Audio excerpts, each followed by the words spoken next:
This is Hannibal here from thehannibaltv.com, and my guest tonight is none other than Bobby Fulton, one half of the legendary Fantastics tag team with Tommy Rogers, best known, I guess, for their run in Jim Crockett Promotions, but he spent some time all over the place, which we're going to get into today. How are you doing today? I'm doing great. Thank you very much for having me. I'm excited about being on your program, and I want to give a thing up front. The reason why I'm not talking as well, for those of you that do not know, but for about a year and a half, I've battled throat cancer. So I'm cancer free at this time. It's messed my tongue up and my mouth up a little bit, but we'll get through this, Hannibal. I want everybody to know that no, I haven't drank a drop of liquor, nor have I done any drugs. So I'm going to be ready for this intense hour. And yeah, you have to say that now because some of my guests lately have done both. I've seen I've had people point out a couple of those programs, and some of them's been some friends and my dear friends of mine, and I've just said, "Oh no, what's happening?" So I'm kind of on here for about two or three reasons. One is to share with you about my career. Two is to try to give something good from my era on your program. So here we go. Yeah, and you've been a promoter too, so I'm sure you've seen both sides of it as a promoter when wrestlers show up to events intoxicated, especially in the older days. That would be pretty Yes. common. What would have Yes. been an example of that from your days of as a promoter?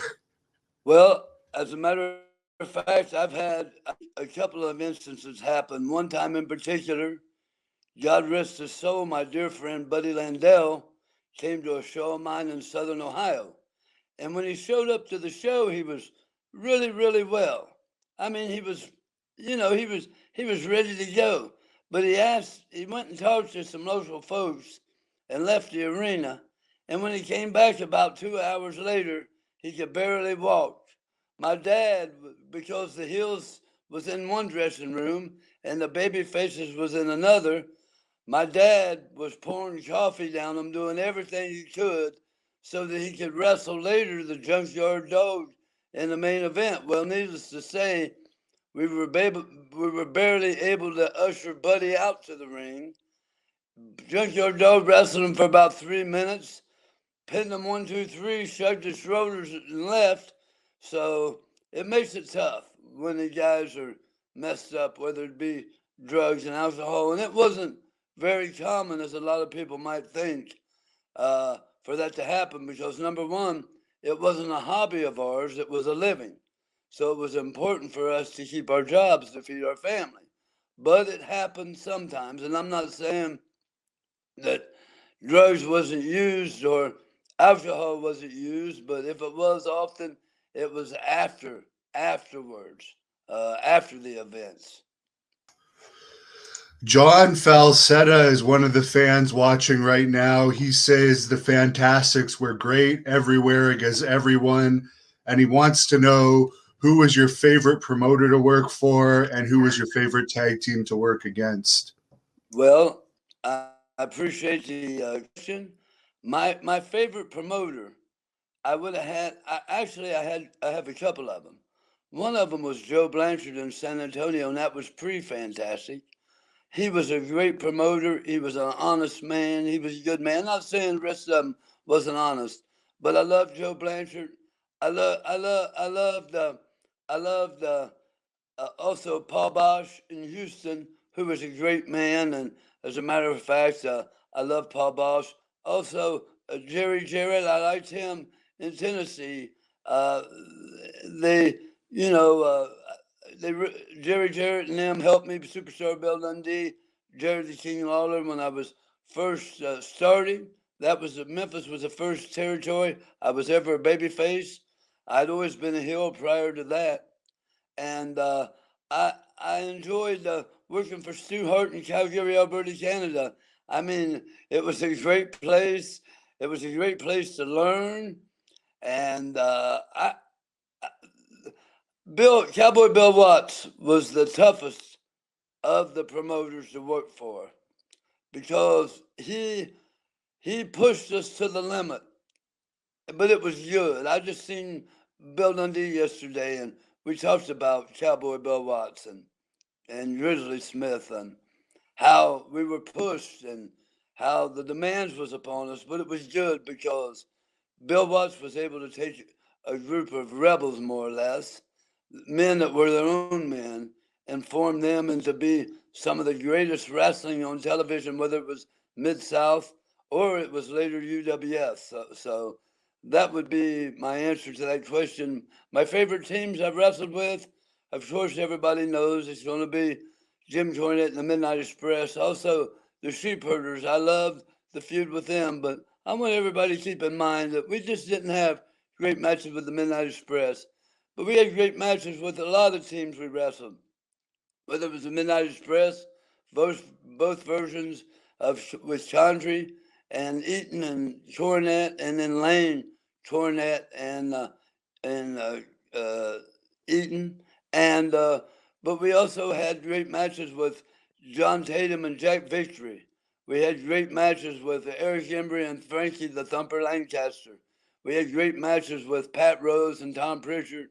Also, I was trying to think the New Zealand Militia, Victory and Rip Morgan, and just on and on and on. I was blessed to be in an era where tag team wrestling to me was supreme, and it worked out really well for me as far as being a part of a tag team.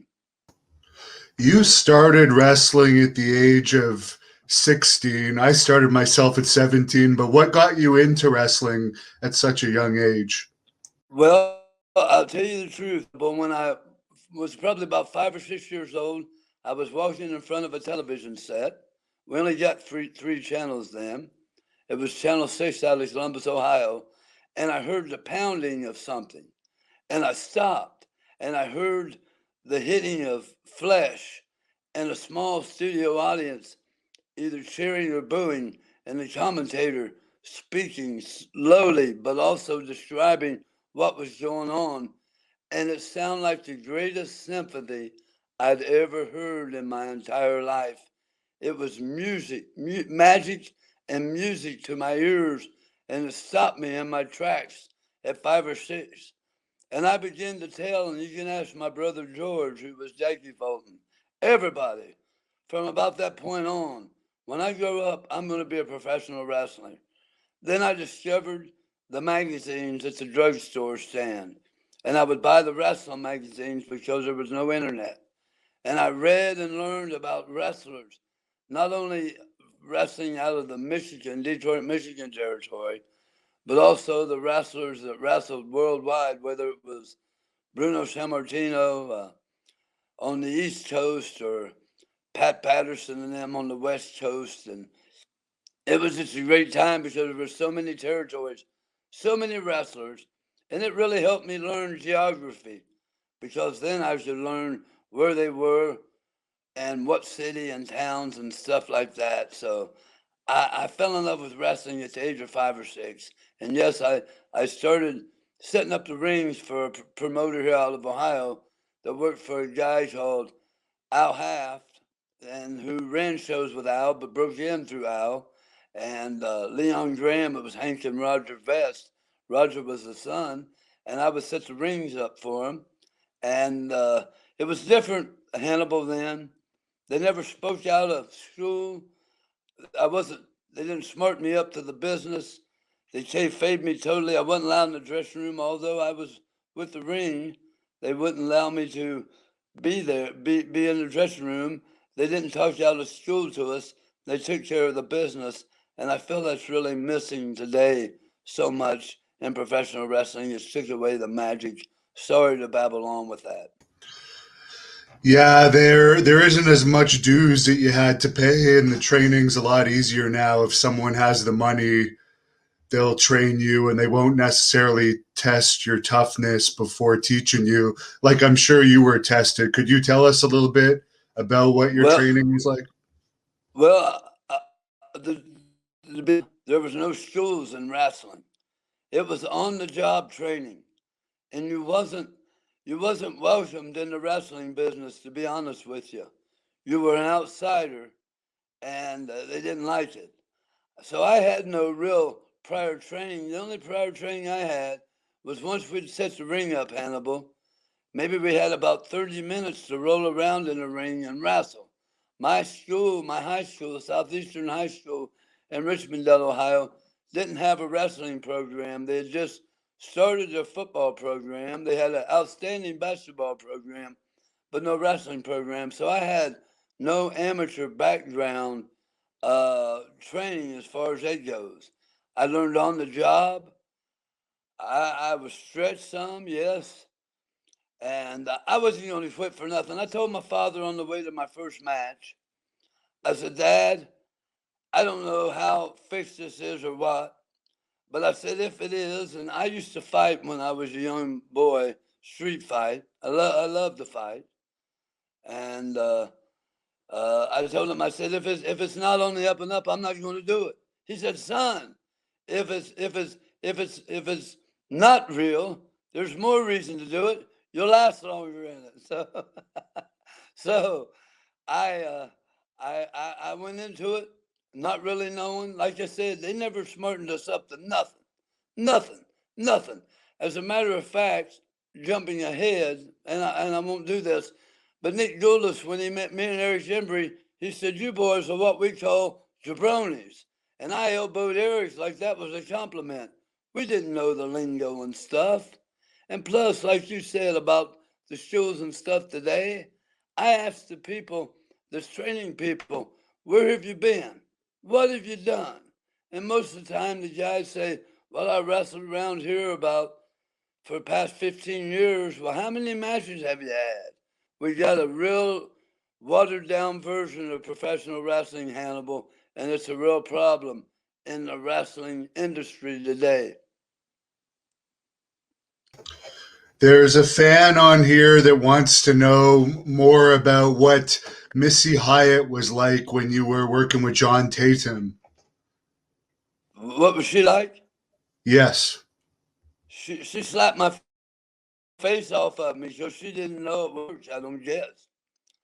But she'll tell you that we taught her, that I taught her a lot of stuff about the wrestling business.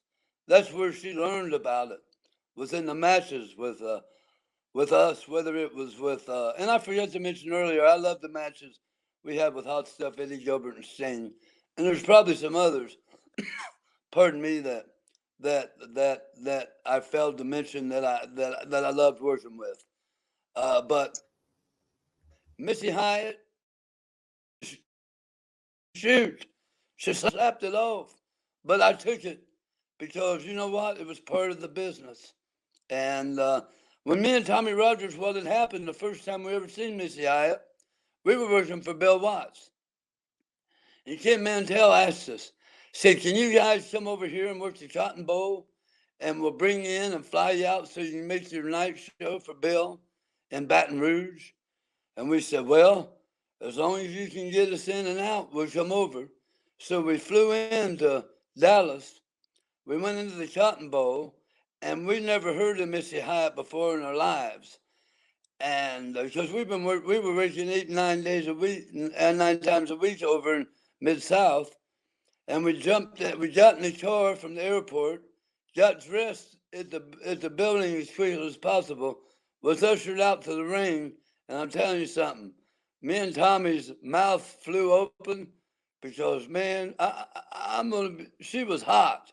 She was gorgeous looking, and we had never seen her before in our lives, so that was our first opportunity to see Missy Hyatt. And keep in mind, they were the heels, they didn't dress where we dressed, and we were the baby faces, so we didn't meet him, but she sure was easy on the eyes when we met her. There's another fan on here, Cam. He would like to know how was working with the Road Warriors and were they as tough as they were portrayed?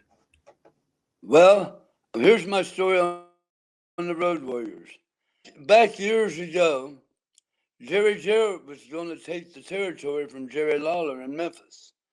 On one Saturday, we were going to show up, and they had asked me to join them, but I thought they were ribbing. And I told them, I said, well, you can't fight City Hall because Jerry Lawler and them had asked me to join his organization. So in Memphis, all of a sudden, Jerry Jarrett and him patched things up. They had 50 to 60 guys in the territory because Jerry Lawler had a territory planned. Lance Russell was going with him and everything. So what happened? Jerry Jarrett made a deal with Ole Anderson for us. Bill Dundee to be the butcher.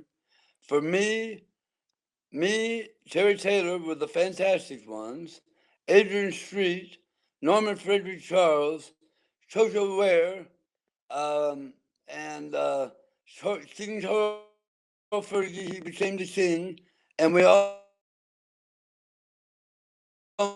which ended up only being 6 weeks. But the long gist of it was, they booked us in the Omni, the fantastic ones, against the Road Warriors, and the Road Warriors was just hot and going. Well, I was told by my boss, and listen to this, Hannibal, and Joe talked to me about it later on. Here I was, 195. I was in real good shape, looked great, 5'9", 5'10", 5'9", and I walked into the Omni, and Ole Anderson says, tonight you're putting the Road Warriors over. And I said, we're not putting the Road Warriors over. We were told not to put them over. And Ole Anderson, you've heard the stories of how rough and gruff he is. He didn't touch me. He didn't say a word. He just looked at me like he was befuddled or something. So I said, no, we're not going to put the Road Warriors over tonight because I was told by my boss, and I didn't tell him that again, not to put them over. The reason being was they were working in Ohio, Michigan, and West Virginia, and we were working in Georgia. And we were the top team for this superstar wrestling organization that was doing all the local TVs and everything. And if we were to put them over, it would have hurt us. So I said, no, it's not happening. Well, they worked the angle. Terry Taylor ended up saying he would, but my boss had told me no. So they did an angle where they posted me earlier in the evening. I got some color, which worked an angle for the team we were wrestling. They put Steve Osanowski out there with Terry Taylor. They put the Road Warriors over. So I never actually wrestled the Road Warriors in a tag team match. But Joe, later on, me and Tommy and him was driving down the road one night, and Joe said, Tommy, can you believe your partner back there one time wouldn't put us over? And because I thought he had forgot by then, but it was my boss that told me what to do, and I was going by what my boss said. And if my boss said no, then it was no. Or if he said yes, it was yes. But that was my dealings with the Road Warriors. But I ended up loving the guys. They ended up learning the works later on. They were unbelievable, brutal at the beginning of their careers, but they got to learn the works, and they were phenomenal guys, that's for sure. You did some enhancement work for WWF at the start of your career. How was that experience? What was that now? Because you said out the WWF? Yeah, when you were doing work for them in Pennsylvania, Yes. I think. Yes. I wrestled for the WWF, and what happened was, when I was 16, after I broke into business, Flying Freight Fury and Wild Bill Fury were big stars up in Ohio. Well, all of a sudden, I had went to a show and met Flying Freight Fury. Well, the first show I worked for him, I refereed. Then after that, he said, hey, would you like to wrestle on my show coming up? I said, sure. So I wrestled for him. Well, I was a heel. Well, all of a sudden, he said, hey, you want to start being my traveling opponent? So wherever Flying Freight Fury was booked on the then Outlaw shows, then Crazy Bobby Fulton was booked as well. And I was Wrestle Fred, and we had tremendous matches all over Ohio, Kentucky, um, Ohio, Kentucky, and Ohio, Kentucky, Michigan, West Virginia, places like that where we wrestled. Well, Flying Fred was going back in the WWF, three WFs, and he asked me if I wanted to go up there. And I wanted to jump at the opportunity because Hannibal, I had read about them guys in the magazines. And when I got to the dressing room, it was in Allentown and Hamburg. And we stayed in another town, I believe it was, Allentown and Hamburg, and Reading. I think we stayed in Reading at a hotel. So I got to the show that first time, and I stood there with my eyes wide open because it was like 50 of all the kings of wrestling. I'm talking about Chief Strombo, Dominic DeNucci, I'm the Bruno Sammartino, Ivan Koloff, and Fred Curry came up and he said, "There's something in it." And I was just amazed. And I wanted to step back and digress a minute. Not only was I wrestling Flying Fred Curry when I wrestled for Fred, but I also wrestled Wild Boy Curry, his father, his famous father, and had matches and tag team matches with them. But I loved going up there to the WWF. My matches are on the network is Bob Fulton, and I wrestled Steve Travis. I wrestled Flying Free Curry. I wrestled Pat Patterson. I met Abdullah Farouk, who was the Grand Wizard, and it was a dream come true for me. Actually, I couldn't believe it. And then after that, Gorilla Monsoon would call me to come do the televisions, and then I got some of my friends to start going up there as well. So it was a great experience for me, and I loved it. I loved it so much. There's a fan on here, Fargo, that says you talked in another shoot interview about Tommy getting into it with Bruiser Brody one night, and you Yes. actually had to stop him from getting his head rammed into a But van. Could you elaborate on that? yeah. I sure will. As a matter of fact, what happened back when we were wrestling in World Class, which was a nationwide television, Tommy and I and Bruiser Brody and Abdullah the Butcher. Well, we would get booked out all over the country for all these outlaw groups, which was now beginning to be independents. And every one of them had television, and they thought they were going to be the next big thing, the next big wrestling company.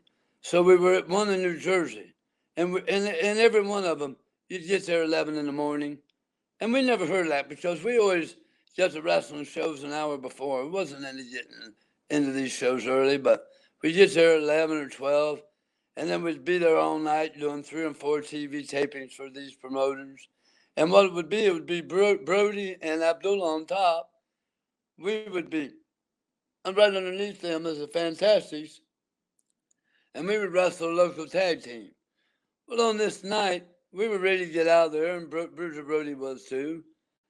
And we couldn't find Tommy anywhere, and we was in the van to go back to the hotel. And all of a sudden, about 35 minutes later, Tommy shows up. And Brody says to Tommy, "I want to ask you something right now. Are you in it for the women, or are you in it for the money?" And Tommy says, jokingly, "I guess I'm in it for the women." Brody was in the captain's chair of the van. Me and Wendy Richter was sitting in the back seat, so Tommy would have been in the middle, long seat. He spun around. He grabbed Tommy by the hair and started pounding his head into the window of the van. And I was sitting behind him, so I slid in my hand to keep Tommy's head from smashing the window or possibly breaking it out. And all of a sudden, Frank got done pounding his head on it. He never punched him or nothing. But he said, "Now I'm going to do something I would never normally do." Here, he broke open a beer and handed Tommy a beer. And he said, "I'm going to turn my back on you." And we drove off, and it was dead silence. I mean, it was something else. I mean, nobody said nothing after that. And I never really spoke about it much. I mentioned it a couple of times, and that's what happened there with that. You worked for the Sheik a good amount. What was he like outside of the ring, and what was he like to work for as a promoter? Now, who was that? Because you break up when you come back to me.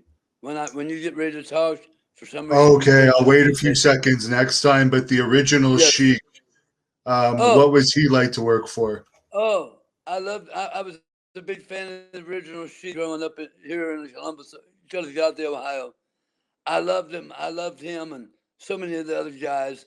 Just an honorable mention, Oklahoma Kid, Jess Bull Ortega, Flying Fred Marble Curry again, all the Pamper Football, all the guys. But what happened was I'd went to well, when I was 16 this happened. I wrestled for him the first time, and Les Ruffin called me to wrestle in a match at the Dayton Hare Arena. So I went over there and wrestled. That particular match was at the Dayton Hare Arena, and I wrestled Al Costello the first match. And we went. I was 17. We went 30-minute Broadway, me and Al Costello. Then they brought me back in a tag match to team up with a young guy they were starting to call Macho Man Randy Savage. And he was, and our opponents was Senator Al Costello as a babyface and Chief Bobby Bowdeagle. Well, in that match, I wrestled 20 minutes in the tag. So every time I went to tag Macho Man, he would back off and step outside the ring. So finally, after must have been a rib on me because about 20 minutes into the match, finally I go to tag him. He hits me, and I go down, and they pin me 1, 2, 3, and then they beats me up afterwards, Randy Savage, in a working way. Because I met him, I ran into him later. So that was the first time I worked for the Sheik. And and Bubba Brazil was there that night, of course. But I went to Nick Julis' territory in Nashville. Me and Eric Embry were Bob and Don Fulton. And one time Nick Julis said, "Hey boys, would you mind picking up the Sheik over at the La Fuente Hotel and taking him to the town this week?" Well, this was a great opportunity for me because I had in my car a magazine that said, "This is your life, Sheik." So I remember when we pulled up over there. I'm gonna tell you something, Hannibal. By this time, I'd met a lot of wrestlers. I've seen a lot of people and seen a lot of things, but he was the most classiest guy I'd ever met in my life. His street shoes he was wearing was patent leather. Although we might be going to a dark, dank arena, he was dressed impeccable. It was unbelievable. He rode in my 19, let's see, this is 77. So my Ford Galaxy 500 had to be 10 years older than that. But he was such a nice man, she was. Every night he would ride with us to the towns. He was so humble. He told us, he said, "Guys, I reckon I know about how to get you." This was before phones and MapQuest and this and that and everything. He said, "I could get you to every arena, back door in the country." And he would tell us how to get to where we were going and this and that. Eric would drive and I would ride in the back seat. And I showed him that magazine, This Is Your Life Sheik magazine. And he went through the pictures and looked at it. And he said, "That picture right there where I'm throwing the fire, that was taken downstairs in my basement." But he was an awesome guy, and I really hadn't worked for him yet. But then when I went home after working for Nick Goulas, I worked for him quite a few times on shows in Point Pleasant and Parkersburg, West Virginia, that was at the end of his territory run. And they were still doing big business. But I get to also work at the Showboat Hall. As a matter of fact, the night I worked in Point Pleasant, Chief J. Strombo showed up in the territory and he said, "Do you mind if I get a ride with you to Detroit in that same Ford Galaxy?" I said, "Sure, come on." So Chief J. Strombo, who I loved and I thought he did an outstanding job wrestling as an Indian, rode all the way to Detroit from Point Pleasant, West Virginia. We got to the Poncha train hotel where the boys stayed. And Chief Jay was smart, very frugal, because he said, instead of me paying for gas, how about if I pay for the hotel room? Well, me being gullible and 17 years old, or 18 probably at this time, I said, sure, sure, sure. Well, what he did was just threw the proverbial mattress on the floor, and he slept on the mattress, and one of us slept on the box spring. But I wrestled at the Showboat Hall that night. It was unbelievable being there. And the Sheik was just awesome, a nice, nice man. And I have nothing bad to say. As a matter of fact, I did TV that day also that I worked at Showboat Hall. But I loved the Sheik as a wrestler, as a man, as a human being. He was super nice. And man, think about it, Hannibal. He was known worldwide before there was an internet. That's what a presence he had on the wrestling business. That I'm talking about the original Sheik now. There's a few people that want to know your memories about Bobby Eaton, who passed away last week. We knew he had a lot of health issues, but it was still shocking to a lot of people because he was fairly young still. Right. And his wife had just 50 days prior to that. And we'd worried about Bobby for the past few years about his health. I love Bobby Eaton. The first time I met him, wrestling for Nick Julius, he was a babyface. And as a matter of fact, when he was a babyface there, he teamed with George Julius. They were called the Jet Set. And he and George wrestled Eric Embry and I. We were the Fulton brothers, Bob and Don Fulton, and we had a lot of matches with them. And Bobby was just a natural. And I remember when Bobby turned heel in Nashville, there for Nick Golis, the Sheik was there then. And the Sheik told him, said, Bobby, why don't you do what Ben Justice did up in Michigan and Ohio? When he turned heel finally, every time the announcer would ask him something, just start laughing. Just start laughing. And the Sheik was helping him, and I remember that about that. Bobby Eaton was a natural when it came to wrestling. I wrestled him, if not hundreds, thousands of times.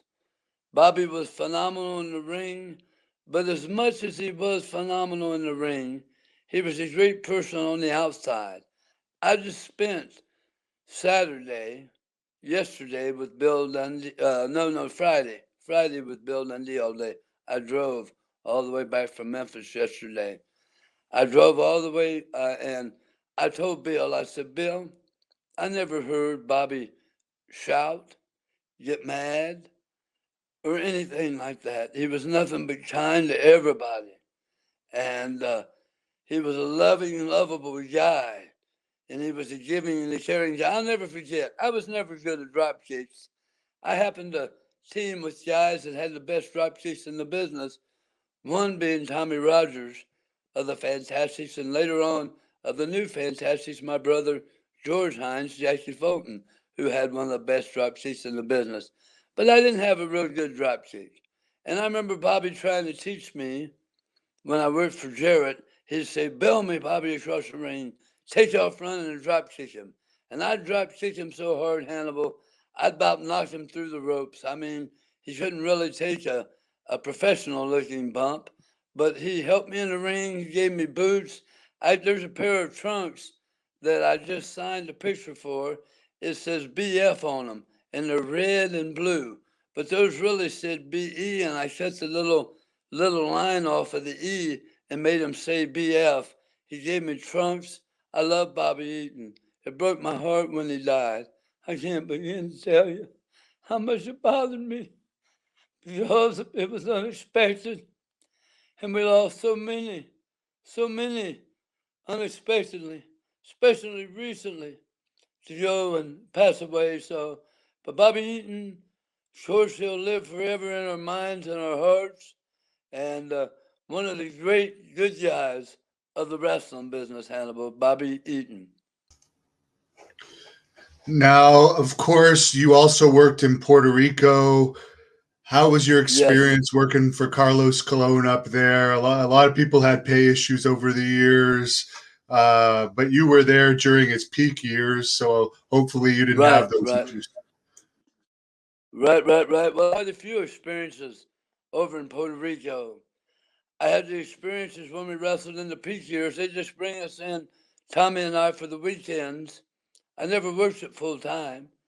They would fly us in and fly us out, and they paid us very handsomely for coming over. We worked the big stadium shows and the shows like that. We'd come in, I think, Hannibal on Friday, Saturdays, and Sundays and worked.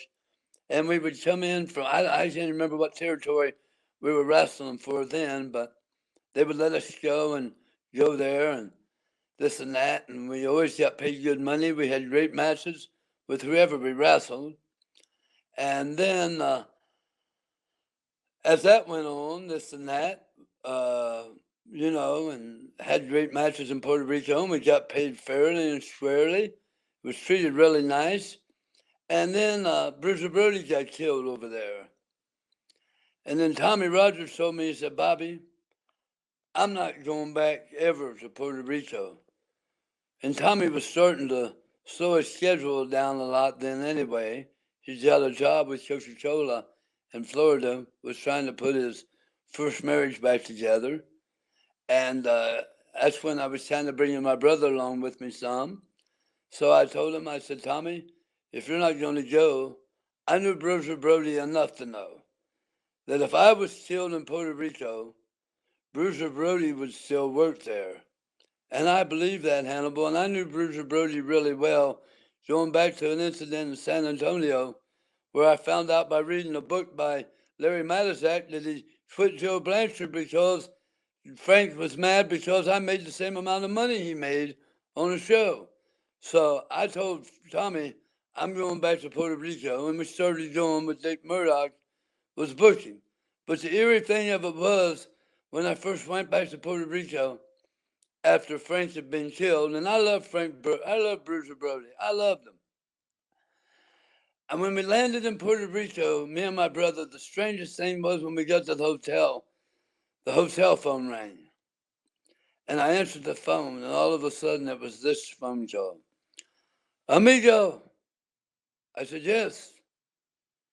He said, this is Jose Gonzalez. And I started shaking, and the phone was shaking, Hannibal. How was your trip, my friend? Because I knew Jose, and I'd never had a problem with him. Never. But here he was, this guy who'd killed my friend Bruiser Brody. Calling me on the phone. I said, Jose, our trip was fine. Thank you so much. So I got off the phone with him. I told my brother, I said, that was real disturbing, but nevertheless, we're here and we're going to work. So we were wrestling and flying in and out of Puerto Rico on the weekends again. So finally it came to one weekend and it was bad business. Business was bad. Carlos said, ride with me to the town today.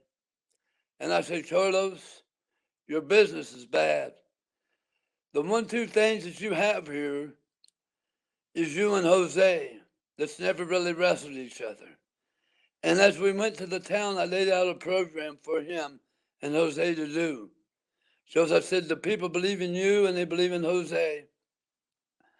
And I said, if you guys work this angle, you'll draw money again, including Ronnie Garvin, who was coming in at that point, because I'd got Ivan Koloff coming in as well prior to that.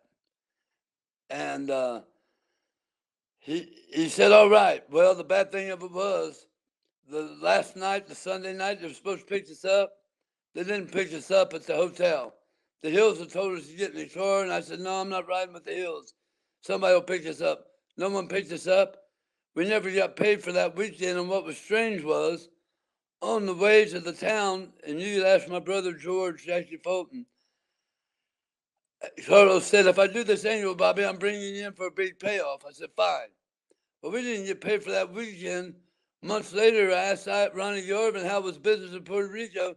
He said, it's doing great. I said, what happened? He said, they shot this angle. Boom, boom, boom. I thought, yeah, that's the one I gave them. But nevertheless, I never got paid for the very last 3 days I was down there.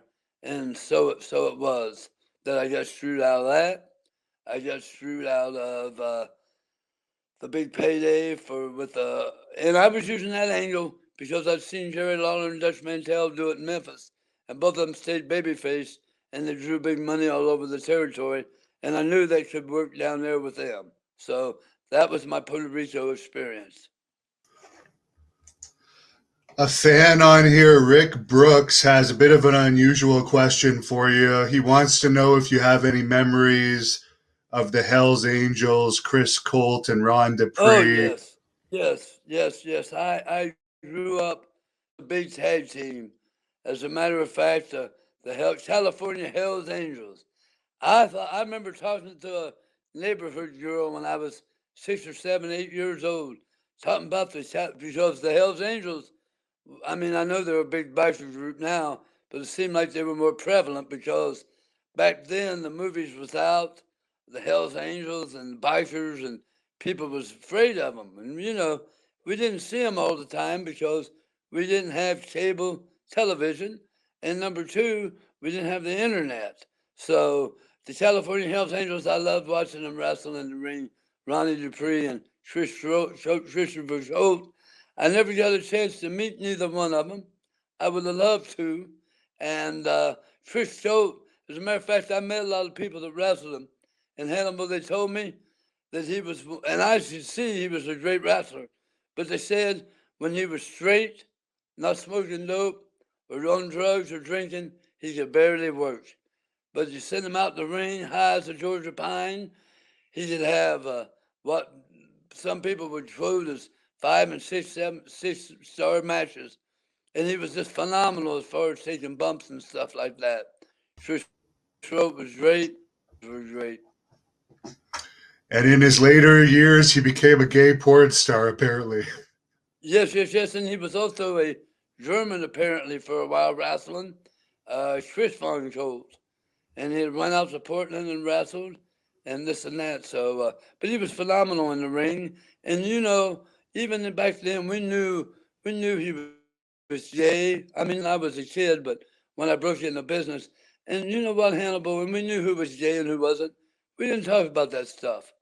It was nobody's business, and for this and that, and we knew who the gay people was in the business and who the gay people wasn't, and but he was known as one of them. And like you said, as a matter of fact, I'd read that his name Chris Schultz came from a gay magazine, something like that. I'm not for sure, but I also know that Street, who I had a program with in San Antonio years before the Fantastics, and they were a tag team over in England, which I think Chris Schultz got kicked out of England for something or another that he had done. So, but I mean, the guy had a reputation outside the ring, but he had a phenomenal reputation inside the ring.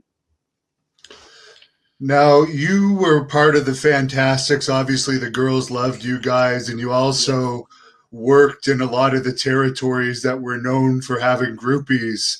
Could Yes. you, which would have been the best territory for the groupies, and is there any stories you could share with us? Well, I'm gonna tell you honestly, they were all of them was great, except for one. And me and Bill Dundee just talked about this the other day. I'll tell you what happened. Bill Dundee looked at a picture me and Tommy Rogers was sitting on his desk, on his table, and he looked down at that picture on Friday, and he said, "Bobby Fulton, that's why the territories you guys was in was popping." He said, "Bill Watts wanted Dick Murdoch and somebody else on top." He said, "How many girls are going to go watch Dick Murdoch and some of these big guys wrestle?" Said, "But it was you guys like you, the Rock and Roll Express, other teams that drew the women in. And where the women are, Hannibal, the men are. I'm talking about the general public, because they say, hey, where's all the beautiful girls hanging out at? Was right there at the wrestling matches. It didn't matter what territory it was in. My brother George Jackie, you know why he broke into business, Hannibal? He broke into business because he came to Houston, Texas, while he was in college. And there was 1,000,000 beautiful women there. And he said, my, I've got to get in the wrestling business. He had never wanted nothing to do with the wrestling business up until that point until he seen the fringe benefit. So every territory was great as far as the women, except for one territory that I went to, and I about starved to death there because Bill Dundee was right. Where there's no girls at the matches, there's no men, boys coming to look at them, and that was Kansas City territory. There was no girls, not hardly many women came to the wrestling match. And so me and Bill talked about that too on Friday. But it's true. Oh, Yeah, it I was always out. heard that was not a fun territory to work because the pay was really bad. Right, And right, now right. that we find out that too, I guess it really wasn't fun. Right, right, right. Well, I'll tell you what. One time I was driving, and we was going to the peachy. The snow was real deep, and I was telling Bill and them this Friday. And what happened? I had to pee, so I got out before we played the toll. So I was peeing in the snow, and I looked down. There was a $20 bill, and because how I was able to survive in the territory, I had a Mercury Marquis, a Grand Mercury Marquis, and I took three of the other boys with me, and they paid trans. Well, as I was peeing, I looked down. There was a $20 bill, and I showed the boys in the car. I said, "Look, I just found a 20." They said, "No, you didn't." Then all of a sudden, I looked down, there was another 20. I picked it up. I said, "Look." And about that time, everybody jumped out. I found about four or five $20 bills out there in the snow by the grace of God. And they dove out of the car. They were, they were digging through the snow. They were looking for it because, yes, the money was tight in Kansas City. But Dewey Robertson, the missing link, told me, he said, "Bobby, I stayed there in Kansas City, not making a dime, so I could just learn the wrestling business." And then after Dewey learned all the wrestling skills, he became the missing link where he didn't use one of them. I didn't understand that. The brother man wants to know what you think about WWE and AEW today, and if you think wrestling territories could ever make a comeback. Well, the wrestling today, it lacks passion. It lacks passion. Being it lacks passion from the audience. Number one, and it lacks. They do all kinds of great moves and better athletes than we ever thought we would be. But all those moves mean nothing if there's no substance in the matches. And that's what it's missing. And it's in the last substance in wrestling was probably the Rock and Stone Cold and them in that era. And it's not to blame the boys, but it's what they're wanting. And listen, I can make people cry by selling in the ring, and I have, and I still do it when I did it on the independent shows in the last years up until I got throat cancer. I can make people cry, and I make them want to crawl in the ring and help me. And as a heel, I make them want to fight me. But they don't do that anymore. Number one, they took away the ideal of a babyface and a heel. In every John Wayne movie, you know who the good guy was and the bad guy. And that's one thing in wrestling. When you take away that element, that hurts the business right off. Nobody's a shade of gray. Everybody's a good guy and a bad guy. Number two, they don't. There's you got to grab a hold. How many UFC guys do you see doing moonsaults off the top? But what's their buy rate on the pay-per-view? And I know they punch and kick on UFC, but they also grab holds and worship. And I say worship because I've met a couple of those guys, and I also promoted MMA. I promoted Tough Man too for years, Hannibal, 10 years. And I had an Octagon, and I promoted MMA fights, met some of the fighters. And while I don't think all of us have worked, I believe some of us have worked.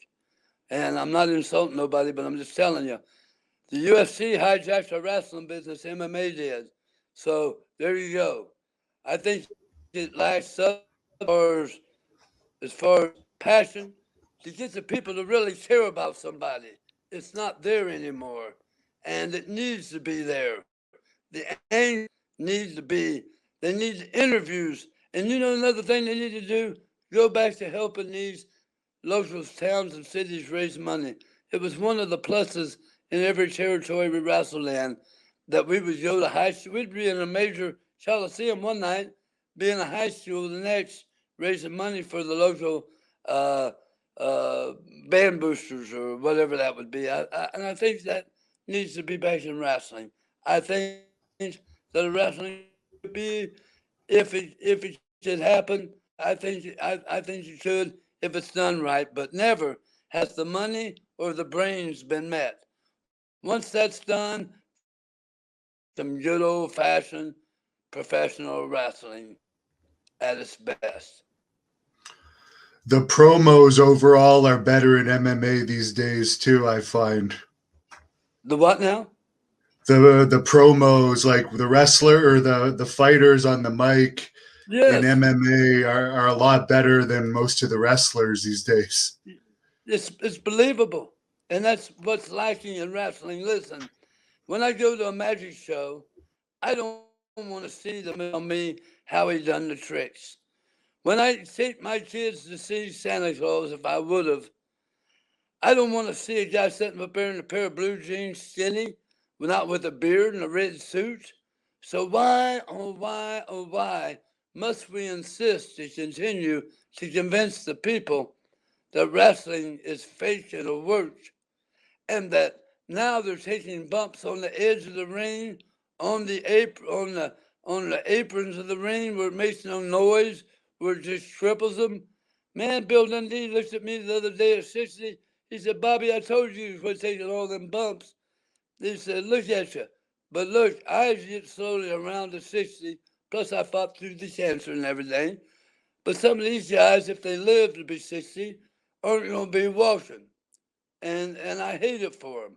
But also at the same time, I went down and guest coached at the WWE Performance Center.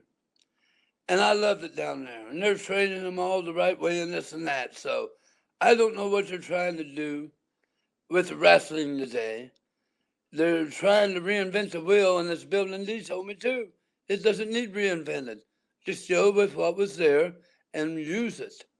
I just don't understand why they don't. Now, you actually had a match on Raw in, I think, June of '97 against your partner.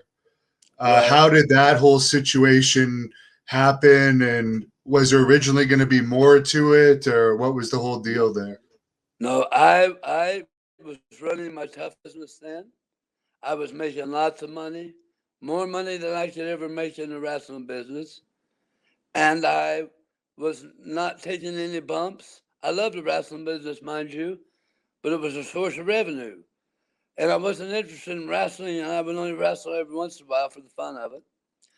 But Jim Cornette told me, he said, Bobby, I'm trying to talk Vince McMahon into using smaller guys. He just he won't do it. He won't do it. And he said, would you please come up here and and and wrestle? And he said, would you come up here with Tommy Rogers? I said, well, Jimmy, I'm going to tell you this. I'm not coming up here to wrestle full time.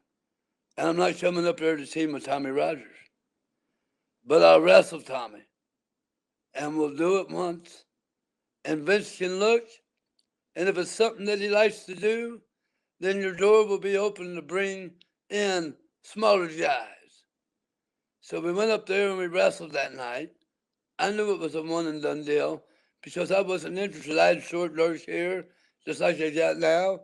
And I wasn't interested in wrestling full time again because, listen, Hannibal, I didn't want to go to work. And this is the bad thing about the wrestling business back then. You move your family, you do this and do that, and maybe it's that way today. And after about 6 months, you're not the twinkle in their eye, and then they say you're fired. Well, I had security in my business that I'd built, and I also had John Laurinaitis, he told me about going and helping in OVW and different places just as a scout, and I told him no. No, and that was the reason why I didn't want to do that full time anymore. So that's what happened with the Raw deal. How was your Why I want experience? it done. How was your experience working with the Von Erichs? I love the Von Erichs. Hannibal, you couldn't have met a nicer bunch of young men. I mean, I loved them all, and I was there after. I met David one time in St. Louis when I worked the Kansas City territory. But as far as Kevin and Mike and Sherry and even little Chris, it wasn't. It was the nicest guys, just like they knew us their whole lives, talked to us really good, and really great. They were characters. They were like great big kids, grown kids. As a matter of fact, one day I was in San Antonio, and Chris Von Erich said, "Bobby, I'm going to carry your bags for you." I said, "All right, Chris, you can carry them." He goes, "Bobby, one day you're going to be carrying my bags."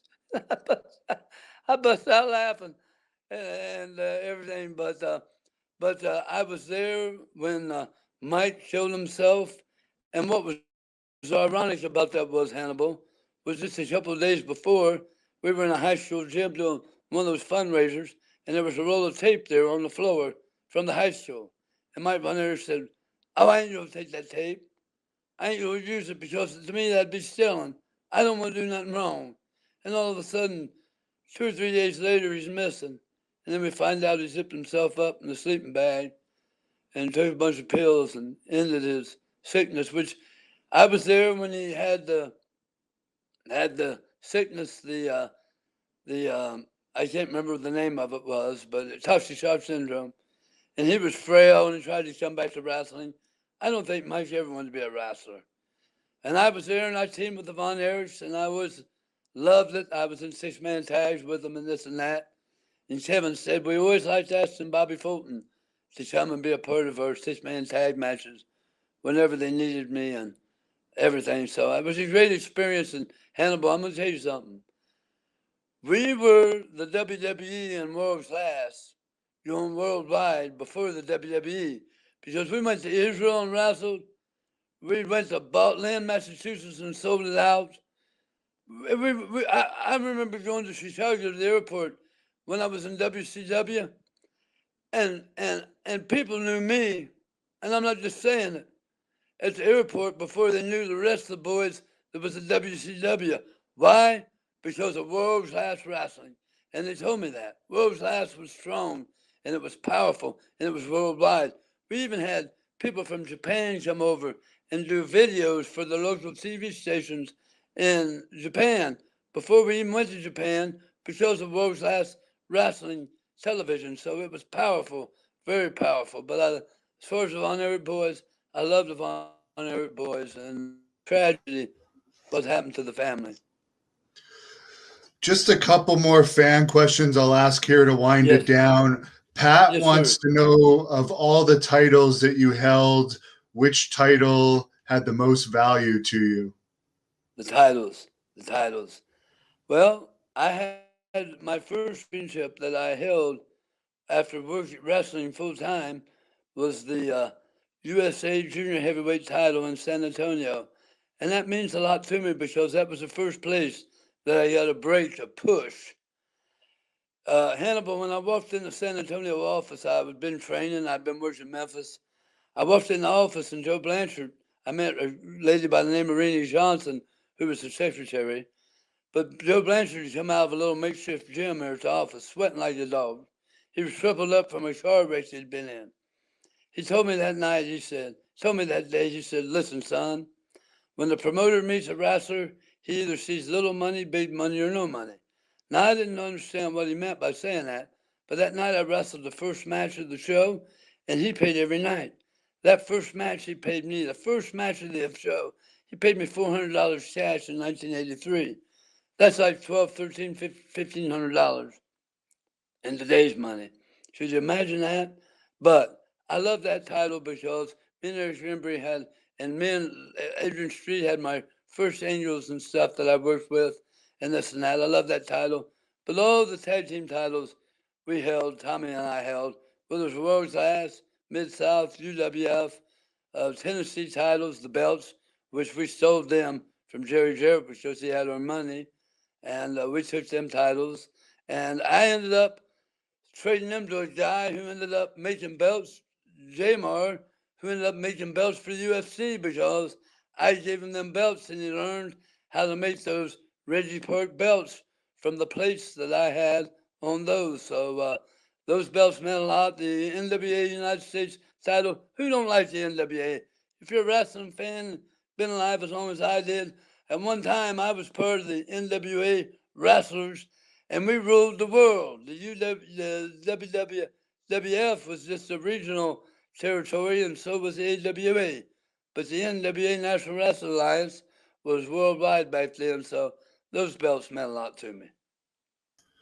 And last question I'll ask for today, I think we'll have to have you back again sometime, is Thank from you, Rick sir. Brooks. He wants to know if you have any Wild Bill Curry stories. Wild Bill Curry I know you were stories. close with him.